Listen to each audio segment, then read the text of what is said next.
Is being betrothed really diabolical? Let's find out in these great African tales. Adanma sat outside her hut, her eyes clouded with unshed tears. The cool night breeze brushed against her skin, but it did nothing to soothe her torment. She stared blankly at the darkened sky, whispering to herself, "What have I done to deserve this type of shameful love?" Her heart ached as she recalled the promises of happiness she once believed in.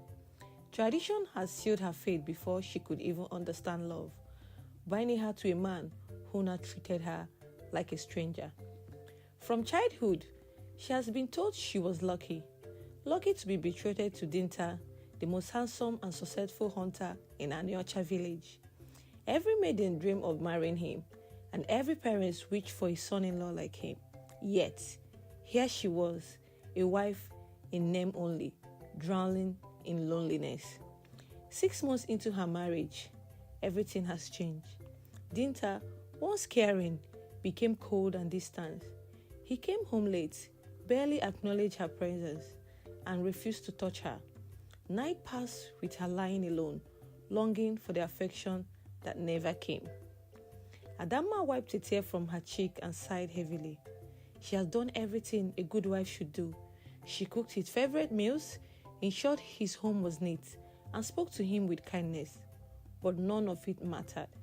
The villagers whispered about her misery, yet no one dared question the tradition that has forced this marriage upon her.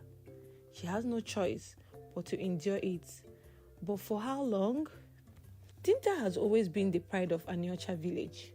Strong, fearless, and skilled in the art of hunting. He was the man every father wished for as a son-in-law. Tall and broad-shouldered, his presence alone commanded respect. He could bring down the fiercest games with single arrow, providing meat for the village, even in the harshest season. Women admired him from a distance, hoping for a chance to win his heart. Mothers prayed for their daughters to marry him, but unknown to many, Dinta's heart already belonged to someone. Before his betrothal, he has loved Olanma, a beauty from the neighboring village. Their love was strong, the kind that made even the gods envious. He had dreamed of making her his wife, but fate had other plans. By the time he was old enough to marry, he was reminded of his obligation. He was betrothed to Adanma from birth, a bond arranged by their families. Dinta has begged his father to break the arrangement, to let him choose his own bride, but tradition was firm. No man honored a betrothal without consequences, and so, with a heavy heart, he married Adanma, a woman he barely knew. Though he performed his duties as a husband at first, his love for Olanma never faded. He saw Adanma as an obstacle, a cruel reminder of a choice he never had, and so his heart hardened against her, leading them into a marriage built on silence and resentment. The entire village gathered to celebrate the union of Adanma and Dinta. The air was filled with the sound of drums, the scent of roasted meat, and the laughter of well-wishers. Women danced gracefully, their wrappers swaying, while men gulped down palm wine. Adanma sat beside Dinta, dressed in the finest beads and wrappers her family could afford. Her face was painted with woolly designs, marking her as a bride. But beneath the elaborate decorations, her heart pounded with fear. She barely knew Dinta, yet she was expected to build a life with him. Dinta, on the other hand, wore a practical smile. He greeted guests, nodded at elders, and raised his cup in acknowledgement of their praises.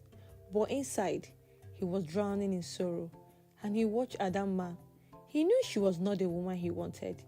The woman he loved was somewhere else, watching from the shadows.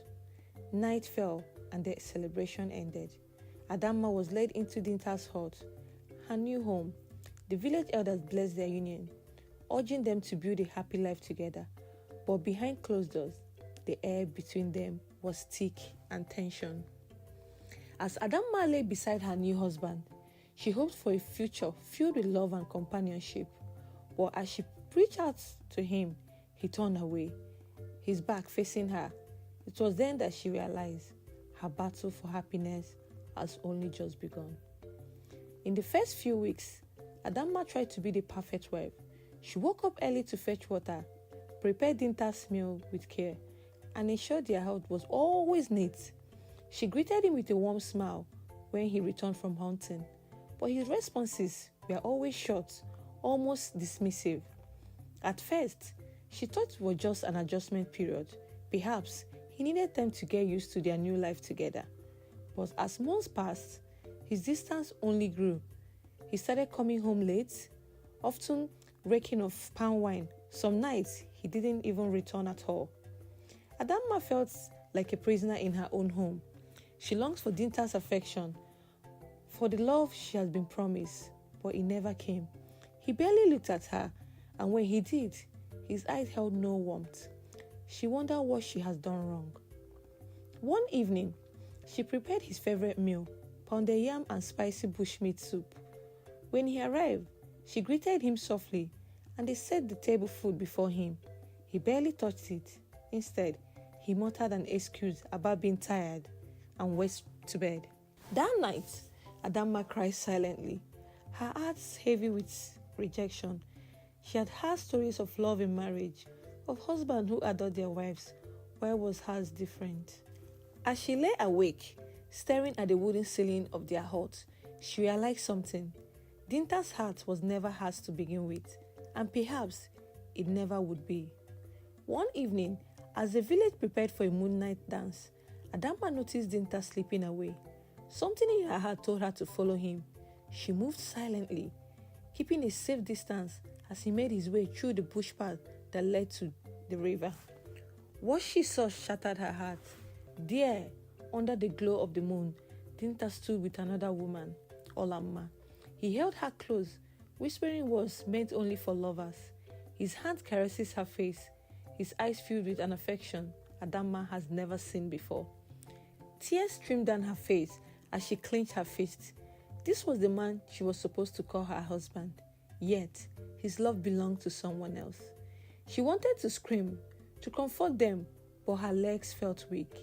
Instead, she turned and ran back home, her sobs lost in the night breeze. That night, she did not sleep. She sat by the door, waiting for Dinta's return. When he finally entered, his face carried no remorse. He did not complain or explain, nor did he try to hide it. Adanma could not hold it any longer. Why, Dinta? Why did you marry me if you love another? He scoffed, his voice cold. I had no choice. The words cut deep. She had always feared he did not love her, but hearing it aloud made it unbearable. She realized then that no amount of effort could make him love her. Her marriage was a prison, and there was no escape. Adanma could no longer endure the torment. She packed a small bundle of clothes the next morning and made her way to her father's compound. As soon as she saw her parents, she fell on her knees, weeping. Mama, Papa, I cannot stay in that house again, she cried. Dinta does not love me. He treats me like I do not exist. Her father sighed, his expression grave. He had been expecting this day to come. Adanma, my daughter, I understand your pain, but you know the ways of our people. You were betrothed to Dinta before you were even born. You are his wife, and you must endure. Adanma shook her head violently. But Papa, he loves another woman. I saw them together. Her mother, who had remained silent, finally spoke. My child, a man is allowed to take more than one wife. If his heart belongs to another, then he must do what is right. Marry her. Adanma felt her heart sink. So that's it? I must just accept this fate? Her father placed a hand on her shoulder. Marriage is not always easy, my daughter, but living is not an option. The only solution is for Dinta to take Olanma as his second wife. Perhaps then he will treat you better. Adanma's stomach twisted in knots. She had come here seeking an escape, but instead, she was given a sentence to share her husband with another woman. Was this truly the only way? The decision was made. The elders of Anyocha gathered and agreed that for peace to reign, Dinta must marry Olanma as his second wife. The villagers prepared for another wedding, though it was a quiet affair compared to Adanma. On the day of the ceremony, Adanma stood in the shadows, watching as Dinta and Olanma exchanged vows under the watchful eyes of the elders. The joy on his face was undeniable. He smiled, laughed, and held Olanma's hand with tenderness, something he has never done with Adanma.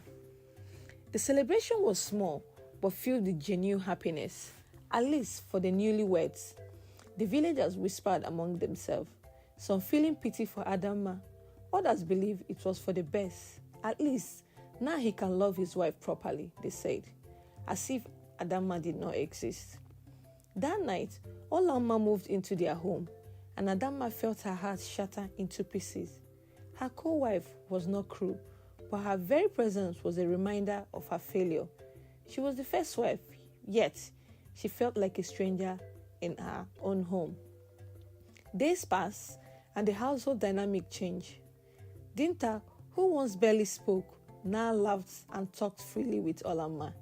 He showered her with attention, bringing her gifts from his hunting trips, while Adanma received nothing but silence. If marrying Olanma was supposed to fix things, why did it feel like Adanma had only lost small? Despite taking Olanma as his second wife, Dinta's hatred for Adanma did not fade. If anything happened, it intensified. He went out of his way to avoid her, treating her as though she was invisible. The villagers took notice.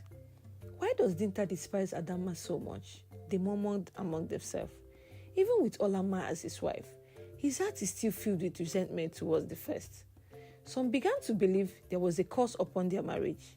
Perhaps the gods are punishing them, the woman whispered. No man should despise his first wife this way, unless something is wrong. Adanma, however, no longer had the strength to question it.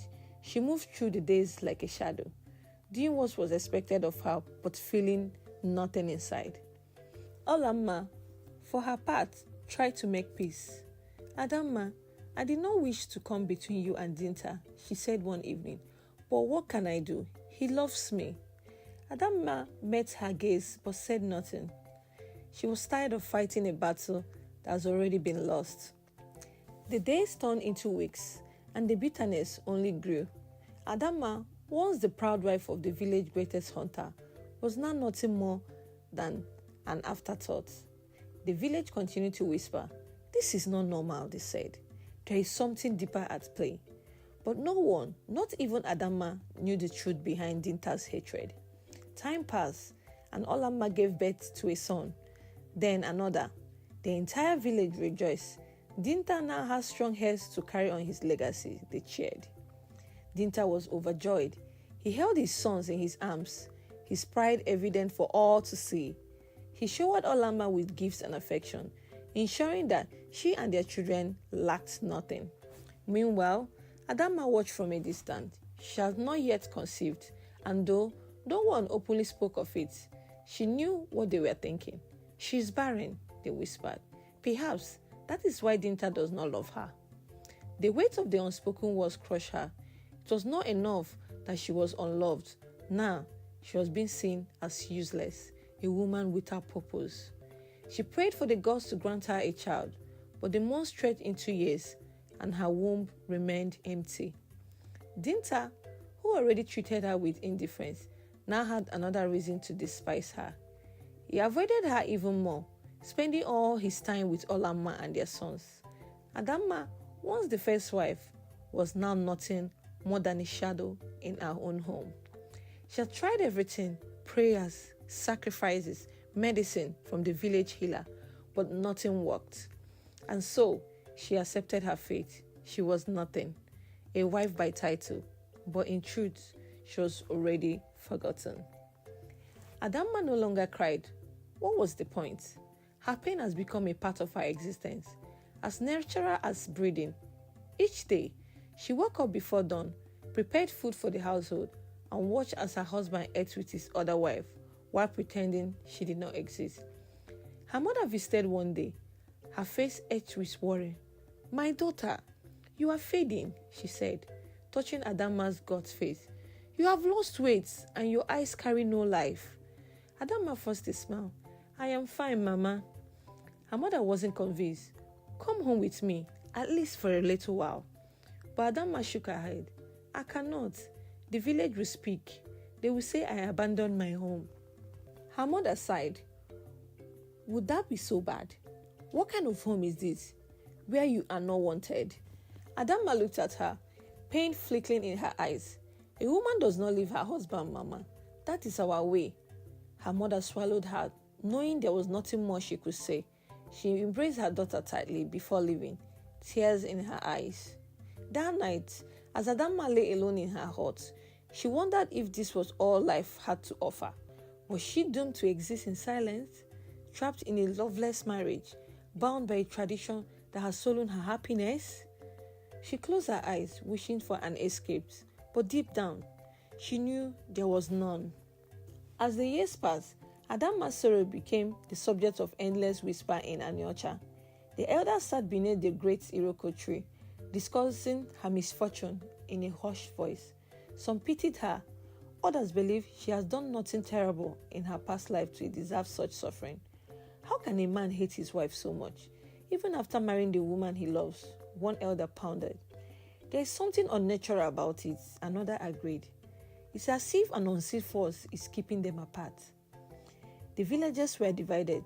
Some believed Dinta was simply following his heart, that love could not be forced. Others felt he was cruel and had dishonored the sacred bond of marriage. But despite their arguments, no one dared challenge the tradition that bound Adanma to him. Adanma, meanwhile, had stopped listening to their gossip. Their pity did nothing to change her fate. She moved through her days in silence, a shadow of the vibrant girl she has once been. One evening, as she walked through the marketplace, an old woman stopped her. "My child," the woman said, her voice low, "you are carrying a burden that is not yours to bear." Adanma looked at her, confused. "What do you mean?" The woman only shook her head. "The truth will come to light soon, but you must be strong." Adanma felt a chill run down her spine. Could there really be a reason behind Dinta's hatred? One evening, Adanma's mother arrived unexpectedly. She has aged beyond her age, worry and sorrow itching lying in her once smooth face. "My daughter," she said, her voice breaking, "I can no longer watch you suffer." Adanma sighed. "Mama, I have no choice. I am his wife." Her mother's eyes filled with tears. "And what has that brought you? Years of loneliness, pain, a life without love?" Adanma swallowed hard. She wanted to tell her mother that she has accepted her fate, that she has stopped hoping for happiness. But deep inside, a small voice whispered, "Is this truly all my life will be?" Her mother shook her hands. "There's something I must tell you," she said. "Something I should have told you long ago." Adanma's heart pounded. "What is it?" Her mother hesitated before speaking. "Dinta's mother never wanted him to marry you." Adanma frowned. "But she agreed to the betrothal." "She had no choice," her mother said. "Your father and Dinta's father made the arrangement when you were just babies. But before she died, Dinta's mother placed a curse on his first wife." Adanma gasped. "A curse?" "Yes, she swore that Dinta would never love the woman who took him away from Olanma, that his heart would always belong to another." Adanma felt the weight of those words settle over her like a dark cloud. Could this truly be the reason for her suffering? Adanma could not sleep that night. Her mother's revelation haunted her. If what she said was true, then Dinta's hatred was not entirely his own. He has been bound by his mother's dying words, unable to break free from the curse. The next day, she sought out the old woman from the marketplace. "Mama, tell me the truth," Adanma begged. "Is there truly a curse?" The old woman studied her for a long moment before nodding. "Yes, child. His mother's spirit still lingers, keeping him from ever loving you." Tears filled Adanma's eyes. "Is there something that can be done?" The woman sighed. "Curses are not easily broken, but if you wish to free yourself, you must leave." Adanma stiffened. "I cannot leave tradition." "Tradition has already stolen your happiness," the woman interrupted. You must decide if you wish to live the rest of your life this way. Adanma walked away with her mind in turmoil. Could she truly live? Would the village ever allow it? She thought of the years she had spent in silence, of the love she had never known. For the first time, she wondered if she had courage to choose herself. The day Adanma made a decision, the sky was cloudless, the air still. She packed a small bundle of clothes and took one last look at the home she had suffered in for years. She walked through the village, her head held high, ignoring the curious stares and the whispering murmurs. Where is she going? Does Dinta know? She cannot leave. A wife belongs to her husband. But Adanma did not stop. She reached her father's compound, where her parents stood waiting. I am leaving, Papa, she firmly said. Her father looked at her for a long time. You know what this means? I do. Her mother stepped forward, taking her hands. Then go, my child. Find happiness where you can. Adanma turned and walked towards the village gate, her heart pounding. She did not know where she would go, but she knew she would never return. Behind her, the whispers grew louder, but for the first time in years, she felt free. Adanma traveled to a neighboring village where no one knew her past. She found shelter with an elderly widow who welcomed her with open arms. You are a strong spirit, the woman told her. You will find a new life here. Adanma learned to weave baskets and trade goods in the market. She found joy in the small things, a kind smile, a warm meal, the simple freedom of choosing her own path. Though her heart still carried wounds, they began to heal. She no longer woke up dreading the day. She no longer felt like a prisoner. One day, a man approached her stall. He was gentle, with kind hands that held no judgment. You are new here, he said. Adanma nodded. Yes, I am starting over. The man smiled. Then perhaps we should start as friends. For the first time in a long time, Adanma allowed herself to smile. She did not know what the future held, but for the first time, she had the freedom to find out. Back in Anyocha, Adanma's departure became legend. Some saw her as a disgrace, a woman who has defied tradition. Others saw her as a woman of courage, one who has reclaimed her destiny. Olanma, though happy with Dinta, sometimes wondered if Adanma had made the right choice. She had 2 sons and a husband's love, but there were days when she envied the freedom Adanma found. Dinta, however, remained unchanged. He never spoke of Adanma, never searched for her. The cause has done its work. His heart has never been hers to begin with. As years passed, the younger generation of women began to question the traditions that bound their mothers and grandmothers. They spoke in hushed voices about Adanma, the woman who has dared to choose herself. Some tradition held the village together, others they realized needed to be broken. And so, slowly but surely, change began to creep in Anyocha. No woman was ever again betrothed at birth. And though Adanma never returned, her story lived on, a story of sorrow, of strength, and of the courage to walk away from a life that was never truly hers. Thank you so much for watching and listening to my story. Please do like, comment, and subscribe for more videos. See you next time.